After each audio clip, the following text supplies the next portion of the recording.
Assalamualaikum warahmatullahi wabarakatuh. Nah, pada kesempatan kali ini kami akan menjelaskan tentang Customer Relationship Management atau CRM. Sebelumnya, perkenalkan kami dari kelompok 8 mata kuliah Sistem Informasi Manajemen, jurusan Akuntansi, Fakultas Ekonomi Universitas Andalas yang beranggotakan yang pertama Viola Novita Wojongan dengan BP 181053-2001, kemudian Indah Zaharatul Nisa dengan BP 181053-2025, dan yang terakhir Nadia Fadila dengan BP 181053-2056. Nah, kita masuk kepada pembahasan yang pertama, yaitu mengenai definisi Customer Relationship Management.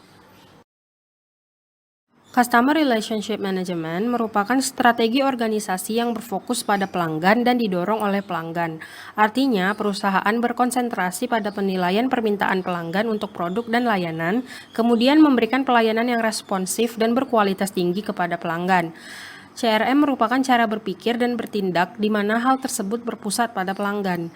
CRM memfokuskan strategi yaitu dengan cara menjaga hubungan dengan customer secara efektif dan efisien sehingga dapat terjalin hubungan seumur hidup atau lifetime yang menguntungkan. Secara umum, organisasi menyadari bahwa pelanggan adalah inti dari perusahaan yang sukses dan keberhasilan perusahaan bergantung pada terjalinnya hubungan yang erat antar perusahaan dan pelanggan. Oleh karena itu, fokus organisasi modern saat ini telah bergeser dari melakukan transaksi bisnis menjadi mengelola hubungan dengan pelanggan. Customer Relationship Management merupakan suatu strategi pemasaran yang saat ini sangat banyak dilakukan oleh perusahaan-perusahaan yang menginginkan pelanggan atau konsumen mereka tetap membeli produk atau memakai jasa mereka. CRM juga dapat disebut sebagai suatu proses dari beberapa tahapan yang terdiri dari proses identifikasi, akuisisi, retensi, dan pengembangan customer yang memberikan kontribusi yang besar terhadap perusahaan. Selanjutnya, kita akan membahas mengenai tujuan dari Customer Relationship Management. Customer Relationship Management pada umumnya bertujuan agar perusahaan dapat mengenali pelanggannya secara lebih detail dan melayani mereka sesuai dengan kebutuhannya. Nah, selain itu, terdapat beberapa aktivitas dari konsep CRM, yaitu sebagai berikut. Yang pertama yaitu membangun database pelanggan yang kuat. Database pelanggan yang kuat merupakan kunci utama dari pelaksanaan CRM. Ada banyak alasan mengapa perusahaan perlu membangun database pelanggan yang kuat. Alasan yang pertama yaitu database pelanggan adalah salah satu aset utama perusahaan di mana performanya dapat dihitung sebagai performa finansial yang lain. Alasan yang kedua yaitu database pelanggan dapat dijadikan ukuran tentang nilai perusahaan sekarang dan kemungkinan performanya di masa yang akan datang. Banyak cara yang dilakukan dalam mengumpulkan database pelanggan, misalnya melalui pengembalian kartu garansi yang harus diisi data lengkap pelanggan, melalui form aplikasi untuk pengajuan kredit ataupun permintaan suatu layanan, dan melalui penerbitan kartu keanggotaan untuk kepentingan pemasaran. Selanjutnya, aktivitas yang kedua yaitu membuat profil dari setiap pelanggan. Profil pelanggan menyangkut segala aktivitas yang dilakukan oleh pelanggan baik mengenai penggunaan produk maupun layanan perusahaan. Profil pelanggan akan memberikan gambaran tentang kebutuhan, keinginan, dan juga konsentrasi mereka tentang produk dan layanan yang ditawarkan oleh perusahaan. Aktivitas selanjutnya yaitu analisis profitabilitas dari tiap-tiap pelanggan. Dalam analisis profitabilitas, ada dua hal yang akan dinilai dari masing-masing pelanggan. Hal yang pertama yaitu adalah penerimaan yang dihasilkan dari masing-masing pelanggan, dan hal yang kedua adalah biaya yang harus dikeluarkan untuk melayani tiap-tiap pelanggan. Dengan menghitung dan membandingkan antara aspek penerimaan dan biaya yang harus dikeluarkan, perusahaan dapat mulai memilah pelanggan mana yang memberikan keuntungan dan pelanggan mana yang tidak. Pemilahan ini akan menjadi alat yang penting agar perusahaan dapat memberikan layanan yang sesuai dengan tingkat profitabilitas dari setiap pelanggan. Aktivitas selanjutnya yaitu interaksi dengan pelanggan yang lebih ditargetkan dan disesuaikan. Dengan profil yang lebih jelas, perusahaan akan lebih mudah untuk melihat kebutuhan yang berbeda-beda dari setiap pelanggan. Informasi ini tentu saja akan memudahkan perusahaan untuk memberikan penawaran tentang produk dan layanan yang disesuaikan dengan kebutuhan mereka.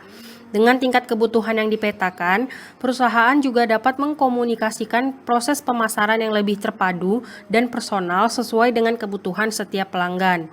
Pelanggan akan merasa diperlakukan secara individual yang tentu saja akan memberikan pengalaman yang lebih menarik dan meningkatkan kepuasan pelanggan. Dalam jangka panjang, perusahaan akan memperoleh loyalitas pelanggan untuk terus memakai produk atau layanan yang ditawarkan oleh perusahaan.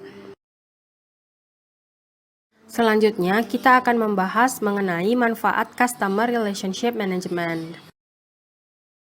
Nah, apa saja sih manfaat dari Customer Relationship Management? Yang pertama yaitu meningkatkan jumlah konsumen. Karena tujuan utama CRM adalah mencari konsumen baru dan tetap memelihara tingkat kepuasan konsumen yang sudah ada. Yang kedua yaitu mengetahui tingkat kepemilikan perusahaan pada konsumen, yaitu dengan mengetahui kebutuhan konsumen. Yang ketiga yaitu mengetahui kebutuhan konsumen pada masa yang akan datang, yaitu melalui hasil transaksi yang sudah dilakukan dan dari hasil analisa data-data transaksi yang sudah terkumpul. Manfaat yang keempat yaitu mengetahui perbaikan pelayanan yang harus diberikan kepada pelanggan. Kemudian yang kelima yaitu mampu menganalisa pola data transaksi. Sebagai contoh, mampu mengetahui kombinasi produk yang akan dijual pada waktu-waktu tertentu. Yang terakhir yaitu mengurangi risiko operasional, yaitu dengan memprediksi kesalahan yang mungkin akan terjadi melalui customer history. Selanjutnya, kita akan membahas tentang fungsi Customer Relationship Management. Sebuah sistem CRM harus bisa menjalankan fungsi sebagai berikut. Yang pertama, mengidentifikasi faktor-faktor yang penting bagi pelanggan. Yang kedua, mengusung falsafah customer oriented. Yang ketiga, mengadopsi pengukuran berdasarkan sudut pandang pelanggan. Yang keempat, membangun proses dari ujung ke ujung dalam melayani pelanggan. Selanjutnya, yang kelima yaitu menyediakan dukungan pelanggan yang optimal. Lalu yang keenam, menangani keluhan atau komplain dari pelanggan. Yang ketujuh, mencatat dan mengikuti seluruh aspek dalam penjualan. Dan yang terakhir yaitu membuat informasi holistik mengenai informasi layanan dan penjualan kepada pelanggan. Pembahasan selanjutnya mengenai elemen dasar dari Customer Relationship Management. Customer Relationship Management dapat bervariasi sesuai dengan keadaan perusahaan. Namun, semua kebijakan CRM yang berhasil memiliki dua elemen dasar, yaitu yang pertama, perusahaan harus mengidentifikasi banyak jenis titik kontak pelanggan, dan yang kedua, perusahaan perlu mengkonsolidasikan data tentang setiap pelanggan. Kita masuk kepada pembahasan yang pertama mengenai Customer Touchpoint atau titik kontak pelanggan. Organisasi harus mengenali banyak dan beragam interaksi yang mereka miliki dengan pelanggan. Interaksi ini disebut sebagai titik kontak pelanggan. Titik kontak pelanggan tradisional dapat berupa kontak telepon, surat langsung, dan interaksi fisik aktual dengan pelanggan selama kunjungan mereka ke toko. Titik kontak pelanggan tidak hanya terbatas pada penggunaan teknologi yang bersifat tradisional saja. Akan tetapi, sistem CRM organisasi harus mengelola banyak titik kontak pelanggan tambahan yang terjadi melalui penggunaan teknologi personal yang lebih modern dan populer seperti email, situs web, dan komunikasi melalui smartphone. Selanjutnya, elemen dasar yang kedua yaitu data consolidation atau konsolidasi data. Konsolidasi data juga penting untuk upaya CRM organisasi. Sistem CRM organisasi harus mengelola data pelanggan secara efektif. Di masa lalu, data pelanggan disimpan dalam sistem terisolasi yang terletak di area fungsional yang berbeda di seluruh bisnis. Misalnya, data pelanggan yang disimpan dalam database yang terpisah antara Departemen Keuangan, penjualan, logistik, dan pemasaran. Akibatnya, data untuk pelanggan sulit dibagikan ke berbagai area fungsional. Konsolidasi data pelanggan memungkinkan setiap area fungsional organisasi untuk berbagi informasi yang terkait dengan pelanggan dengan mudah. Berbagi informasi ini mengarah pada CRM kolaboratif. Sistem CRM kolaboratif menyediakan komunikasi yang interaktif, efektif, dan efisien dengan pelanggan di seluruh organisasi. Artinya, sistem ini mengintegrasikan komunikasi antara organisasi dan pelanggannya dalam semua aspek pemasaran, penjualan, dan dukungan pelanggan. Sistem CRM kolaboratif juga memungkinkan pelanggan untuk memberikan umpan balik secara langsung kepada organisasi. Adanya aplikasi media sosial seperti jejaring sosial, blog, microblog, dan wiki sangat penting bagi perusahaan yang menghargai masukan dari pelanggan ke dalam penawaran produk dan layanan mereka, serta ke dalam pengembangan produk baru. Baiklah, selanjutnya jenis-jenis Customer Relationship Management. Yang pertama yaitu Operational Customer Relationship Management.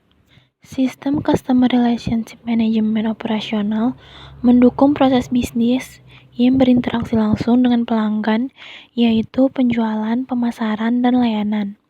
Tujuan utama dari jenis ini adalah untuk mencari pelanggan potensial, mengumpulkan seluruh data yang dibutuhkan, dan menyediakan produk yang dibutuhkan.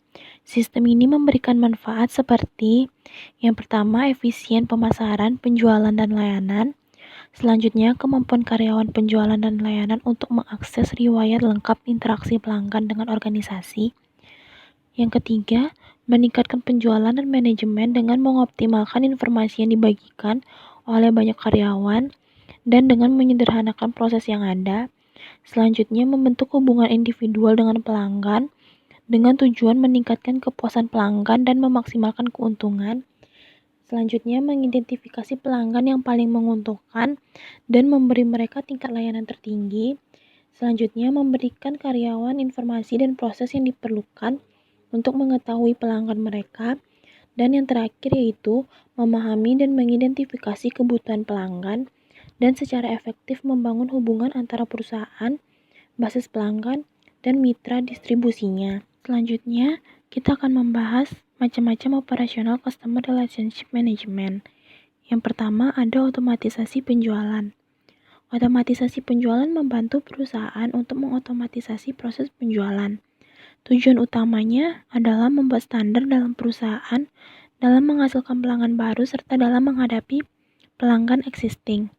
Sistem ini akan mengelola informasi sehingga bisnis dapat memenuhi kebutuhan pelanggan serta meningkatkan penjualan menjadi lebih efektif dan efisien.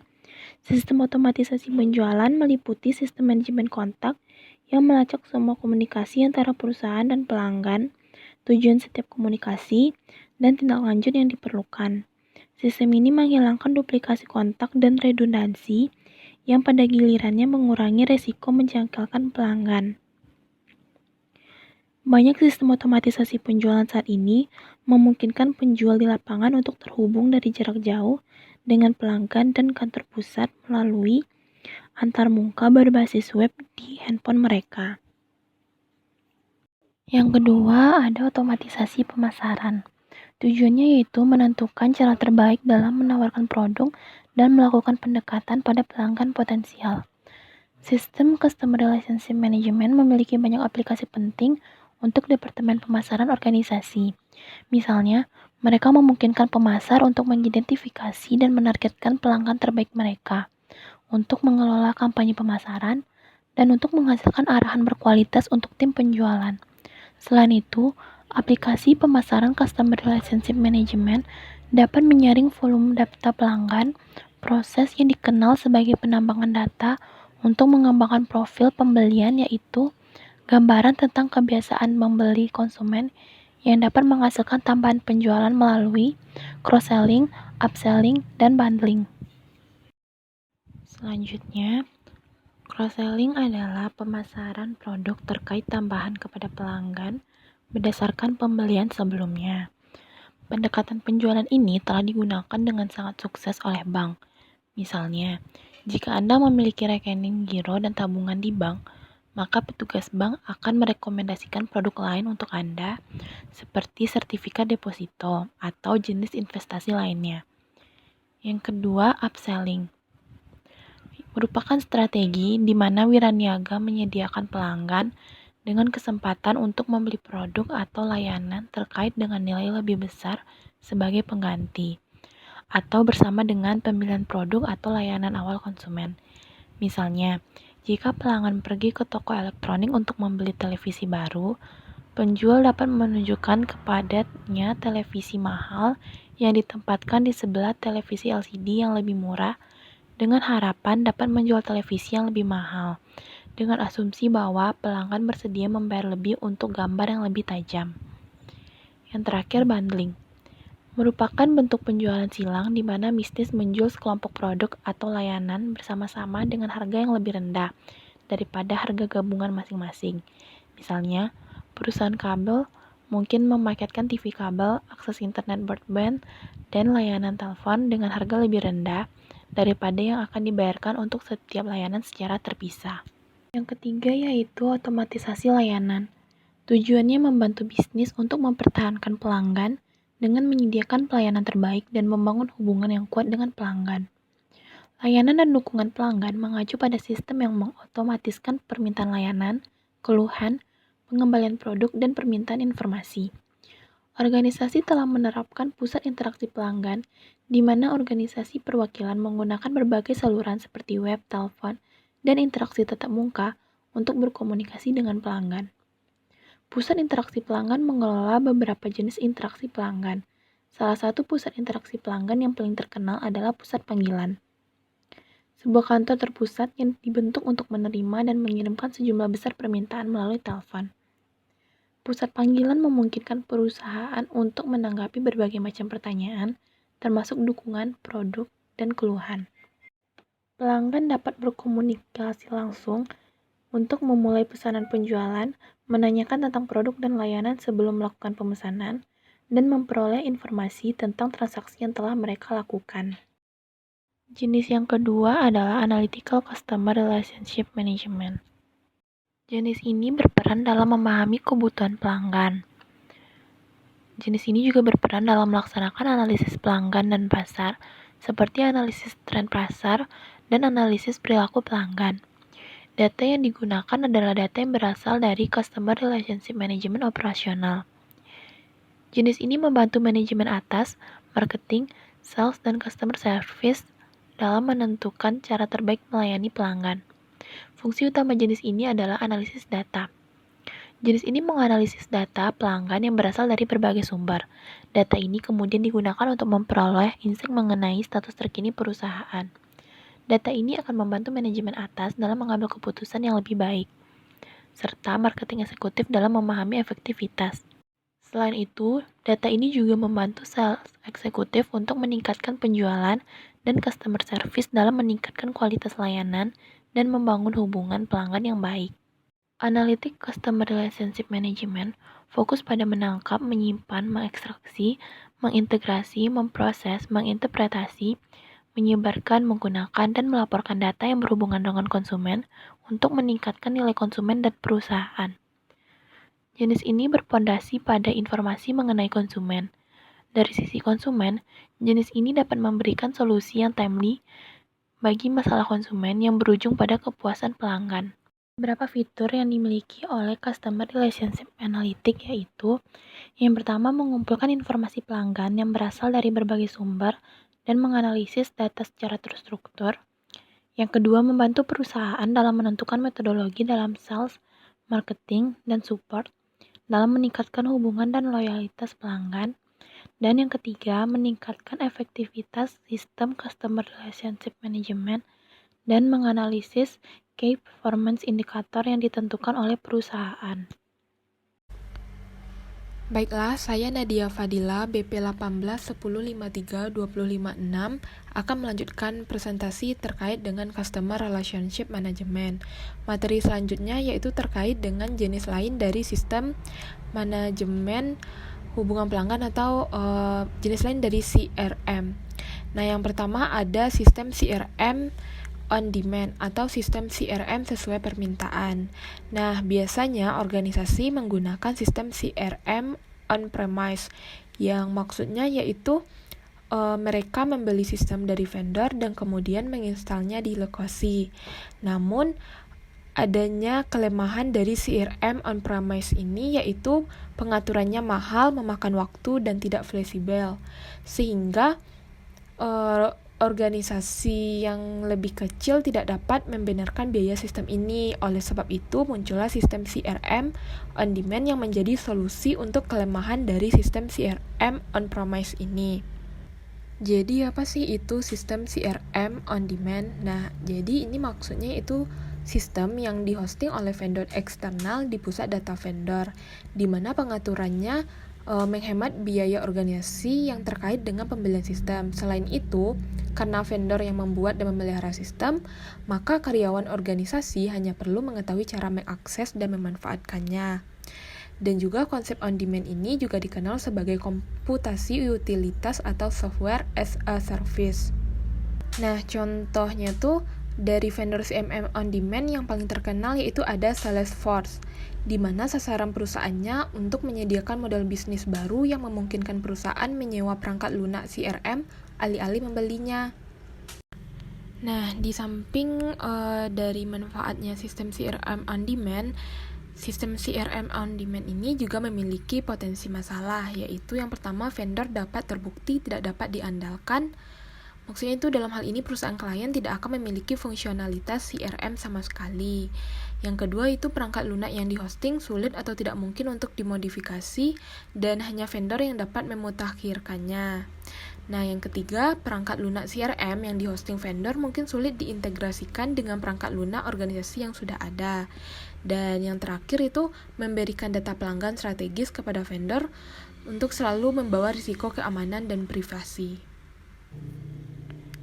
Yang kedua itu ada sistem CRM seluler, di mana sistem ini merupakan sistem interaktif yang memungkinkan organisasi melakukan komunikasi yang terkait dengan aktivitas penjualan, pemasaran, dan layanan pelanggan melalui media seluler dengan tujuan membangun dan memelihara hubungannya dengan pelanggannya. Sederhananya yaitu sistem CRM seluler ini melibatkan interaksi langsung dengan konsumen melalui perangkat portabel seperti smartphone. Nah, banyak perusahaan yang berpikiran maju untuk menggunakan sistem CRM seluler yang memiliki potensi besar untuk menciptakan hubungan pelanggan yang dipersonalisasi yang dapat diakses di mana saja dan kapan saja. Faktanya, peluang yang ditawarkan oleh pemasaran seluler tampak begitu kaya sehingga banyak perusahaan telah mengidentifikasi sistem CRM seluler sebagai landasan aktivitas pemasaran mereka di masa depan. Nah, yang ketiga itu ada sistem CRM open source atau sistem CRM sumber terbuka, di mana maksudnya yaitu sistem CRM yang kode sumbernya itu tersedia untuk pengembangan dan pengguna. Dan juga sistem CRM sumber terbuka ini menyediakan fitur atau fungsi yang sama dengan perangkat lunak CRM lainnya dan dapat diterapkan di lokasi atau sesuai dengan permintaan. Nah, sistem CRM open source ini memiliki manfaat dan juga risiko. Adapun manfaatnya yaitu yang pertama, harganya yang terjangkau. Maksudnya yaitu sistem ini memiliki harga yang menguntungkan dan mendapatkan berbagai macam aplikasi. Nah, yang kedua yaitu sistem ini mudah untuk disesuaikan. Dan yang ketiga yaitu jika terjadi kesalahan dalam perangkat lunaknya, maka sistem CRM ini terbuka untuk didistribusikan dengan cepat dan informasi dukungan yang luas tersedia secara gratis. Adapun risiko dari sistem ini yaitu yang pertama, tidak adanya otoritas pusat yang bertanggung jawab untuk mengawasi kualitas produk. Yang kedua yaitu perusahaan harus memiliki platform teknologi informasi yang sama seperti yang digunakan untuk mengembangkan sistem CRM sumber terbuka ini. Yang keempat itu ada CRM sosial, yaitu penggunaan teknologi dan layanan media sosial untuk memungkinkan organisasi melibatkan pelanggan mereka dalam percakapan kolaboratif untuk memberikan nilai yang saling menguntungkan dengan cara yang terpercaya dan transparan. Nah, jadi CRM sosial ini yaitu merupakan tanggapan perusahaan terhadap kepemilikan pelanggan atas percakapan dua arah. Jadi dalam CRM sosial ini, organisasi memantau layanan seperti Facebook, Twitter, dan sebagainya untuk melihat penyebutan yang relevan tentang produk, layanan, dan merek mereka, dan mereka merespon sesuai dengan metode yang digunakan oleh pelanggan untuk mendapatkan layanan pelanggan yang lebih cepat dan lebih baik. Yang kelima itu ada CRM waktu nyata. Nah, maksudnya yaitu bahwa organisasi dapat menanggapi pencarian permintaan, keluhan, komentar, peringkat, ulasan, dan rekomendasi produk pelanggan hampir secara waktu nyata atau setiap saat, yaitu 24/7 atau 365. Nah, contohnya itu ada Southwest Airlines yang memberikan contoh yang sangat baik dari CRM real time ini. Selanjutnya terkait dengan cara membangun customer relationship management dalam bisnis. Adapun caranya yaitu yang pertama, tingkatkan komunikasi dengan pelanggan. Nah, ini sangat penting untuk dilakukan untuk menyediakan langganan kita kepada pelanggan, karena ini memberikan kesan yang menarik bagi pelanggan, yaitu kita dapat melakukannya dengan cara menemukan akun dari media sosial pelanggan, kemudian mengirimi mereka teks atau menelepon mereka, sehingga nantinya para pelanggan akan berpikir untuk membeli kembali produk yang mereka butuhkan kepada kita dan membedakan produk kita dengan produk para pesaing. Nah, yang kedua yaitu meminta feedback secara teratur kepada para pelanggan. Ini memiliki tujuan untuk mengevaluasi dari produk atau layanan yang sudah kita berikan kepada pelanggan, sehingga nantinya diharapkan dari feedback yang kita dapatkan dari pelanggan dapat meningkatkan produk atau layanan kita yang sudah ada, sehingga nantinya dapat menghasilkan hasil yang lebih baik. Nah, yang ketiga itu ada selalu mengatasi keluhan dan umpan balik yang negatif. Nah, tadi kan kita sudah mendapatkan feedback atau umpan balik dari pelanggan. Nah, jika terjadi keluhan, maka kita harus menanganinya dengan baik, agar nantinya dari pengalaman pelanggan yang berpikiran negatif dapat menjadi positif terhadap produk atau bisnis kita. Dan juga ini dapat dilakukan dengan cara memberikan pelatihan yang sesuai kepada karyawan mengenai masalah ini. Nah, yang keempat yaitu hadiah pelanggan setia. Nah, ini merupakan seperti memberikan penghargaan kepada para pelanggan tetap yang membelanjakan uangnya itu 67% lebih banyak daripada pelanggan baru. Misalnya itu dengan memberikan tawaran terbatas, kupon, diskon, atau mengundang mereka terhadap program yang kita adakan. Ini bertujuan untuk mendorong mereka melakukan pembelian tambahan dan juga membuat mereka merasa lebih dihargai sebagai pelanggan. Yang kelima yaitu tetap berhubungan dengan pelanggan. Maksudnya yaitu walaupun misalnya pelanggan sudah membeli produk kita tetap harus berhubungan dengan baik. Ini dapat dicontohkan dengan mengirimkan kartu liburan atau memberikan ucapan ulang tahun atau memberikan buletin dengan pembaruan tentang produk dan layanan kita. Bisa melalui email atau sosial media kepada para pelanggan yang setia. Kemudian kita juga dapat memberikan survei kepuasan kepada pelanggan yang merupakan langkah terakhir untuk membangun komunikasi dengan pelanggan kita. Nah, sekian hasil dari presentasi kami. Saya ucapkan terima kasih kepada Ibu dan teman-teman yang sudah menonton. Saya sudahi dengan wabillahi taufiq wal hidayah. Wassalamualaikum warahmatullahi wabarakatuh.